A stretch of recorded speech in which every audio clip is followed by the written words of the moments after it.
हमारे, मैं उनका हूं, परमात्मावादी, मैं तेरा हूं।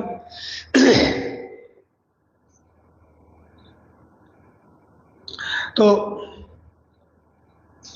नारद जी ने जब प्रश्न किया कैसे कैसे पापी पतित दुराचारी भागवत कथा सुनने से मुक्त हो जाते हैं।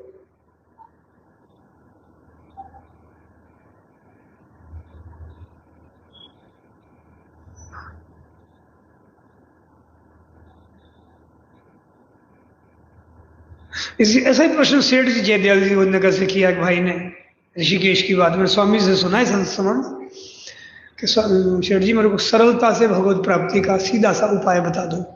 गीता भवन की बात है ऋषिकेश की।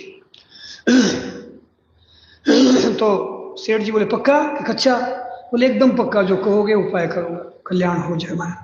बोले सामने गंगा जी बह रही है, एक डुबकी लगा लो।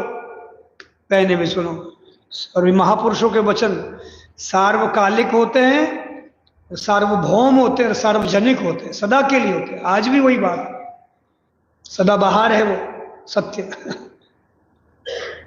कि गंगा जी में तुम एक डुबकी लगा लो, तुम्हारे कल्याण की मैं गारंटी देता हूं। पर साथ में एक परहेज है जिस पर अभी चर्चा चल रही है। क्या? की हुई भूल को दोहराना नहीं। भूल कह दो, पाप कह दो, बुराई कह दो। अब जो वो पाप हो गए, भूल हो गई, दोष हो गए, गलतियां हो गई, जो भी कहो, अपराध हो गए, अब नहीं करूंगा जिसको हम जानते। हाँ, बीच में बात रहेगी, जेल में गए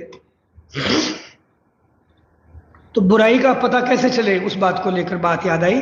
तो जेलर साहब, मैंने एक प्रसंग उन कैदियों से कहा और थोड़ा सा मैंने भाई कोई प्रश्न हो तो जेलर साहब ने, वो बड़े आध्यात्मिक भी हैं, जेलर साहब ने एक बात कही कि बुराई का पता कैसे लगे। तो उन्होंने उपाय बताया कि जैसे थोड़ी सी भी हवा चलती है, कभी कभी बिना हवा के भी पीपल का पत्ता ऐसे कांपता है। ऐसे ही ध्यान से सुनो, बड़ा अच्छा मुझे लगा जेलर साहब का ये संबोधन। मेरे बात थोड़ा सा बीच में वो बोले,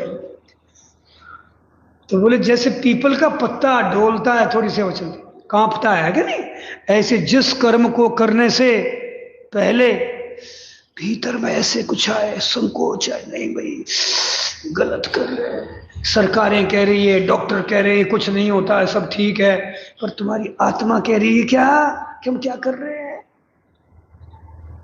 तुमने पराई आंख से देखना शुरू कर दिया और अपनी आंखें मूंद ली, इससे दुर्दशा होगी।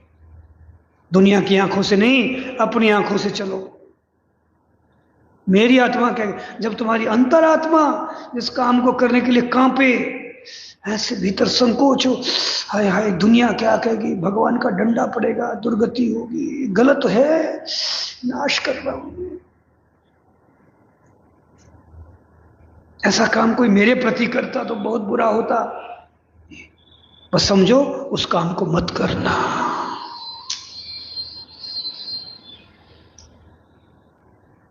और जैसे कोई असहाय गाय पड़ी है, बीमार गाय पड़ी है, घायल पड़ी, कोई जीव एक्सीडेंट में पड़ा है, यार भीतर अंतरात्मा कह रही है यार इसकी सहायता हो जाती, बस ये सही काम है, उसको करना, दुनिया की परवाह मत करना वहां